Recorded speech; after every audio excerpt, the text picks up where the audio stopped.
নবীজি বলেন, তোমাদের মধ্যে কারো যদি 3টা গুণ পাওয়া যায়, বুঝবা তুমি দুনিয়ার সবচাইতে সুখী মানুষ। কয় গুণ?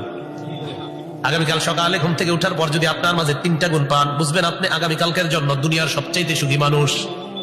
তিরমিজি শরীফের 2346 নম্বর হাদিসের বর্ণনা। নবীজি সাল্লাল্লাহু আলাইহি ওয়াসাল্লাম বলেন, মান আসবাহা মিনকুমুল ইয়াউমা আমিনান ফি সিরবিহি।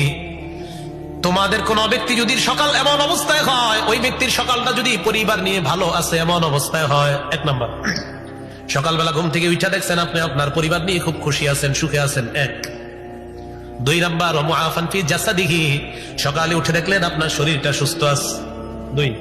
3 নাম্বার, ওয়াইন্দাহু কুতু ইয়াউমিহি, আপনি দেখলেন আলহামদুলিল্লাহ আজকের একদিনের খাবার আমার কাছে আছে। নবীজি বলেন, ফাকান্নামা হিজাত লাহুদ দুনিয়া, ওই ব্যক্তির জন্য কেমন যেন দুনিয়ার সব কল্যাণ একত্রিত করা হয়েছে। সুখী মানুষের 3 গুণ। সকালে উঠে দেখবেন পরিবার নিয়ে ভালো আছেন, শরীর সুস্থ আছে, একদিনের খাবার আছে। আচ্ছা, একদিনের হালাল খাবারের জায়গায় যদি 1 সপ্তাহ হালাল খাবার থাকে তাহলে আরো ভালো আছে। আর যদি আপনি দেখেন আমার কাছে আলহামদুলিল্লাহ এখন 1 মাসের হালাল খাদ্য আমার কাছে আছে, তা আপনি পৃথিবীর হাজারো সুখী মানুষের একজন। আল্লাহ কথাগুলো বোঝার তৌফিক দান করেন।